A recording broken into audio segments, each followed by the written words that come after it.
Hi everybody.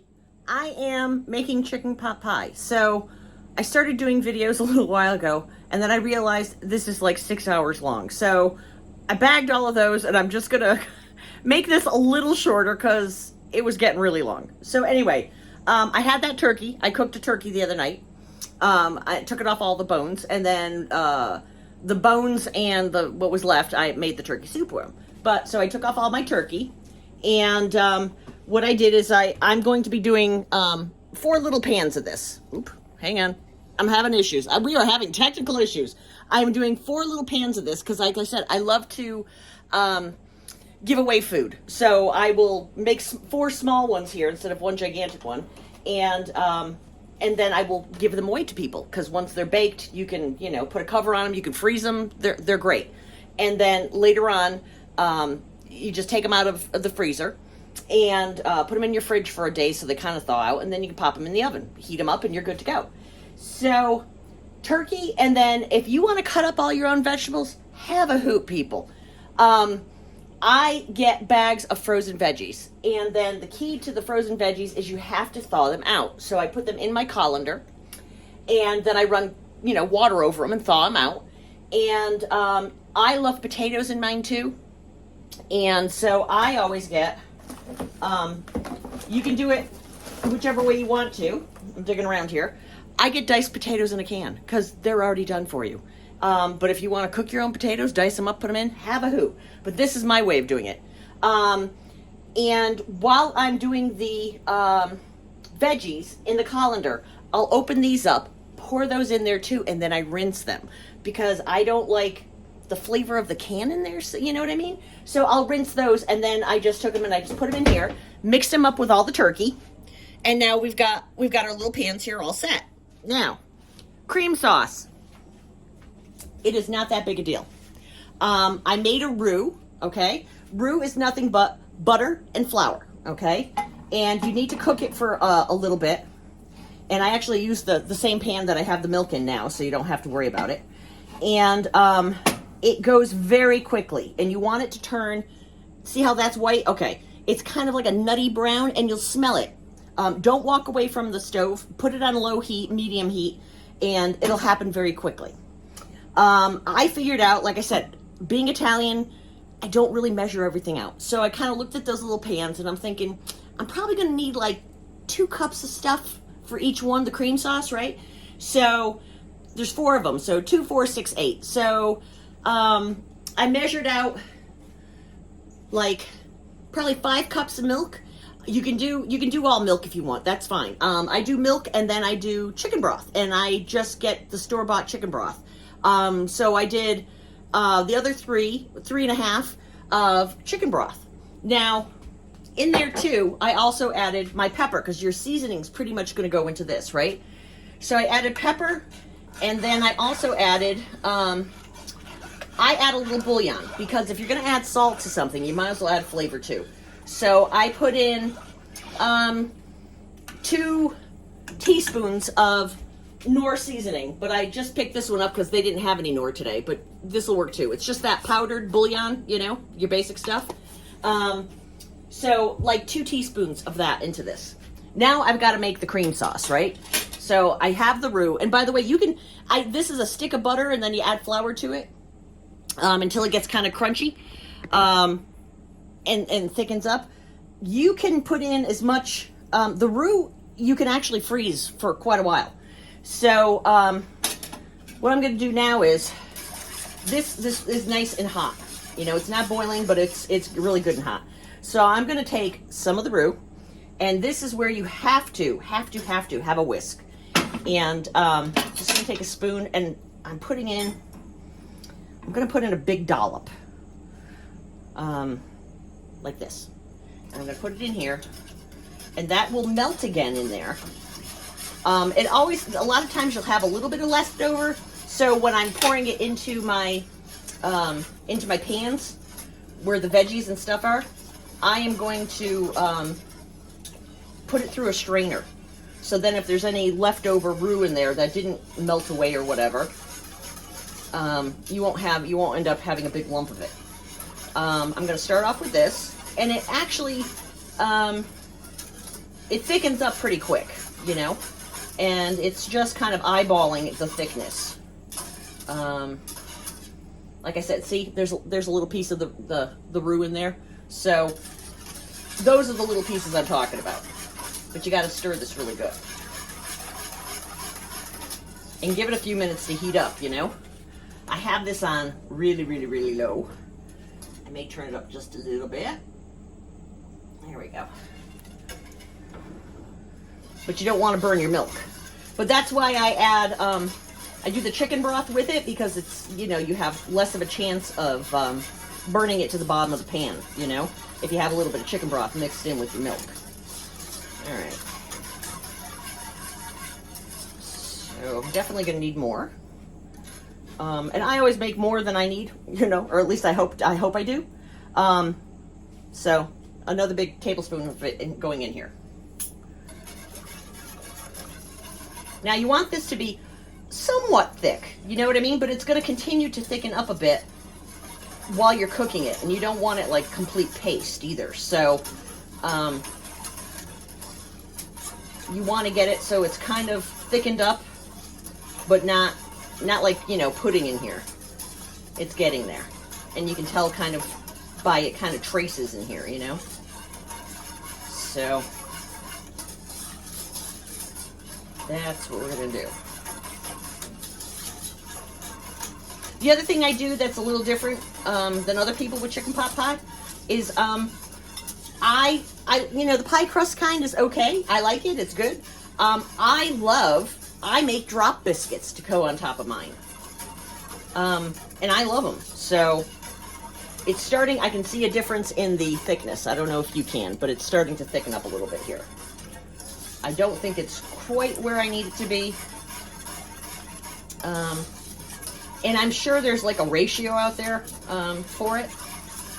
So if you Google it, Lord knows everything's on Google.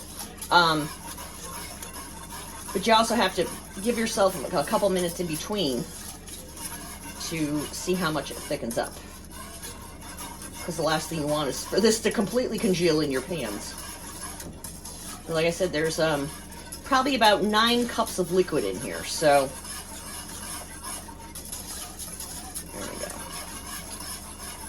I think I need a little bit more than that, just by eyeballing it here. Now I'm not going to go for a full one here. I will do just a little bit more and see how that goes. That was probably like a tablespoon, really, like a measuring tablespoon. There we go. Now, oop, jeez, going everywhere. When it gets thick like that, then it just starts jumping on you, right? So, okay, that's where I need it to be. That's where I need it to be. You can tell it's getting a little bit thicker, but it's not super, super thick. And when you pour it in there, yeah, it's going to be, you know, it's going to be kind of runny. And that's okay, because it's going to thicken up as it cooks. All right. And yes, I will have extra roux left over, and that's fine, because like I said, you can freeze it and it's fine. And when you go to use it again, it'll be perfect. So, I don't know if you can see that, but it's, can you see how it like thickened up? It's kind of like, I don't know, clam chowder consistency, if you're at a clam chowder. So it's just a little bit thicker. All right, that's where I need it to be. So now you've got your hot broth, and I'm gonna turn off that. And this is incredibly hot right now. So, okay. Let me get a towel, put it here so I don't burn anything, especially me. Don't need to burn me. Grab me another pot holder. There you go. And for those of you who know me up in Connecticut and worked with me, this might look familiar. These pot holders were made by Vincenzo, one of my fellas that I worked with, and he did, he was so funny. He was like the godfather of pot holders. Loved him. He would have you help him make him, and then he'd charge you an exorbitant fee, and you just had to love him, and you did it, you know? So I think this is probably one of the most expensive pot holders. It's like a $5 pot holder. But, you know, God love him, and he was just the best dude. So, let me get my strainer. And we're going to do this. Get my cup here. And now I'm going to ladle this over it. Now, most of it's, you know, sunk to the bottom, I'm sure. But, see this? See that? Okay, that's what I'm catching, people. That's what I'm catching. So that's why I do this. It does help thicken it up, but you always have a little extra, you know?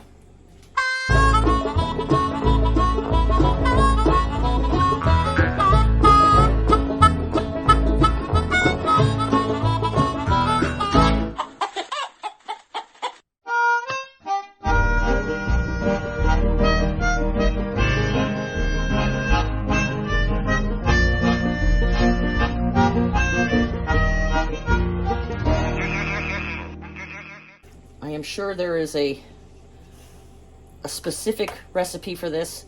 I think Fannie Farmer, the Fannie Farmer cookbook, I think has a really good chicken pot pie recipe, people. I'm not sure, but I'm pretty sure they have a pretty good recipe. So, all right. So, there we go. Because you've got to leave enough room to put the pie crust on, or the other crust. So, yeah, I've got a little left over, but, you know, the world will not end. So, this is about where you want it. See that?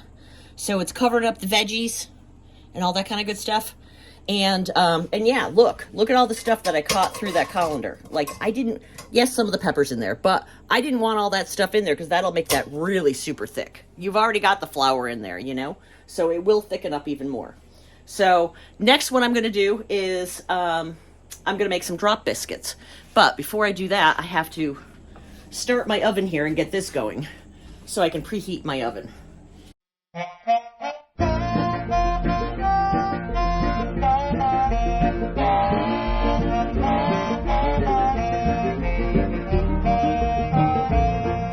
All right, now, right this minute, I need to make room. Like I said, I have a tiny kitchen. I have a tiny house. It's just, you know. So I need to make some room. All right. And I am going to now make a drop biscuit recipe. So this is my drop biscuit recipe, and that's why it's here. It's 2 cups of flour, 2.5 teaspoons of baking powder, a 1/2 teaspoon of salt, 1 teaspoon of sugar, a 1/2 cup of butter diced, and 1.5 cups of milk. Now, that's a drop biscuit, and I actually usually use a little bit more milk. And if you want to, you don't have to use all of the butter. What I usually do is take half butter and half Crisco. That's my other thing that I do. So let me get that going, and then I'll show you, okay? What I did is, in my big bowl here, I went and got myself a big bowl. I'm actually going to double the recipe for this. So now in here I have 4 cups of flour, 5 teaspoons of baking powder, 1 teaspoon of salt, 2 teaspoons of sugar, and over here I have 1 stick is a 1/2 cup, so I have 2 sticks of butter diced up right there, and I have the milk. Now this calls, like if I double this, it should be 3 cups of. It's going to take more than that to get it to the consistency I need in order to drop onto here. So right there is 4 cups, and that's, you know, if you need to measure out stuff, canning jars are great for that too. So what I did is I put all my dry ingredients in here, and I'm giving them a mix. So all of the baking powder, salt, sugar, that's all in here. And I'm giving this a good stir. Now, the butter is diced. It will work with this, but I'm going to start it off with this gizmo. I don't know if a lot of you have seen this, but it's a dough blender, and it was my Grams, so that's why I have it. It's for making, cutting in, shortening, and or butter into flour. And here's my 2 sticks of butter, all cut up, and it works great. I'll get it started with this at least, but you can use your mixer for this too. And you want it to get kind of that crumbly consistency, you know? So if you don't have one of these, don't worry about it. You can use your you can use your mixer and use it with that. I'm just doing this because it makes life easier. I have it, so I'm going to use it. So, because you want to get this all crumbly and get your butter mixed in there. And no, you can't use melted butter. It doesn't work like that. I think you'd end up with a mess. So you really just have to cut this in. You can cut it in with 2 knives too if you had it. But like I said, it will work if you just use your mixer. And I'm going to do it here in a minute. But I just figured I can start it out real quick with this. And it does a good job. So, oops, getting flour all over. I am a messy cook. It'll take me an hour to clean up after I get done with this. So, get those in there. Cut it up pretty good. Okay, now we'll go with the mixer. See if we can get it going anywhere. Get it a little more crumbly, hopefully.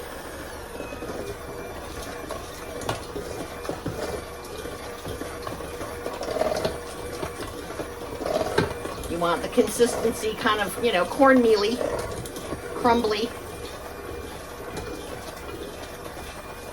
And you can only do that with cold butter, really. You can't do it with melted butter. And it's definitely... Or you could do this if you have a Cuisinart. That works beautifully, too. That works great. So if you have a food processor, go for it. I'm just doing it like this. And no, I don't have one of those big KitchenAid mixers. This is a little KitchenAid. I don't have one of those big KitchenAid mixers. You know why? It just takes up too much darn room. And you know what? For the amount of cooking I do and everything, I love this little one. It usually works pretty good. And it's just easy and simple for me to throw in my drawer here. I used to have one years ago. All right. So now I'm going to add our milk. It's definitely going to take at least 3 cups. Probably even more. It might take even more than 4, but we'll see. But we'll put in about 3 cups right now. I measured it out because you want these pretty liquidy. You don't want these thick. Sorry about that. We got a chunk in the background. All right, that might work. We might be good right there. And you don't want to mix the hell out of it because then... There we go. All right, now, let's see how this is. I may have actually added a little too much to it. We'll see. Yeah, I'm going to add a little more flour to this. That's actually a little too soupy.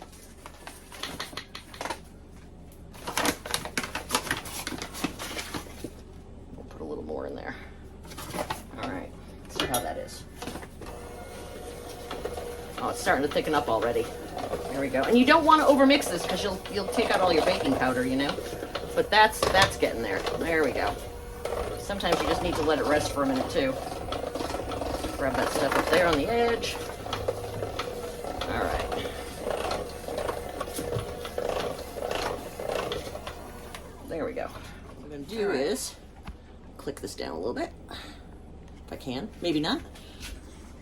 It's going to be stubborn. Ah, there we go. All right. Now I'm going to take this and I am going to spoon it over this.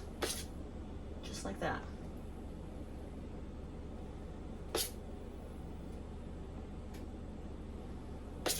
And if it's a little thicker, don't worry about it,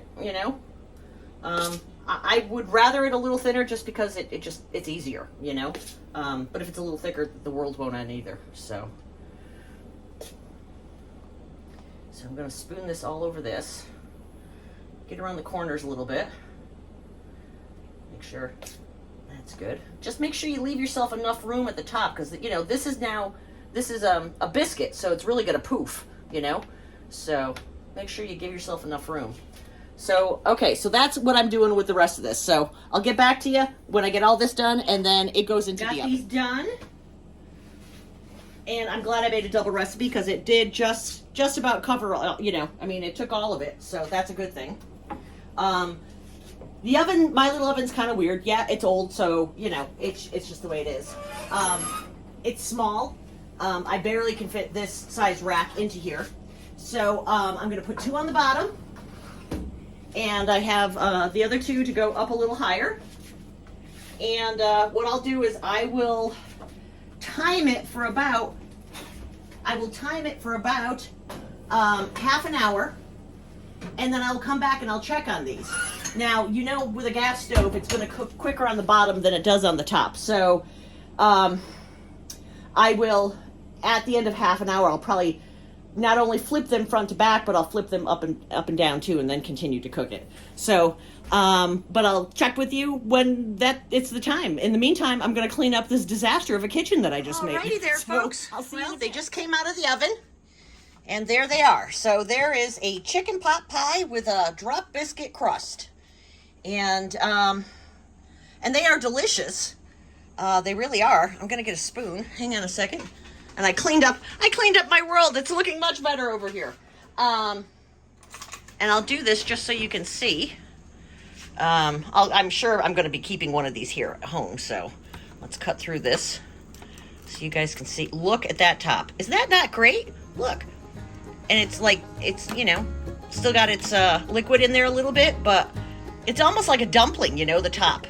So I really love it. So that's why I do the drop biscuit top, and it's really delicious. I like it better than doing the pie crust, and honestly, it's easier than doing the pie crust.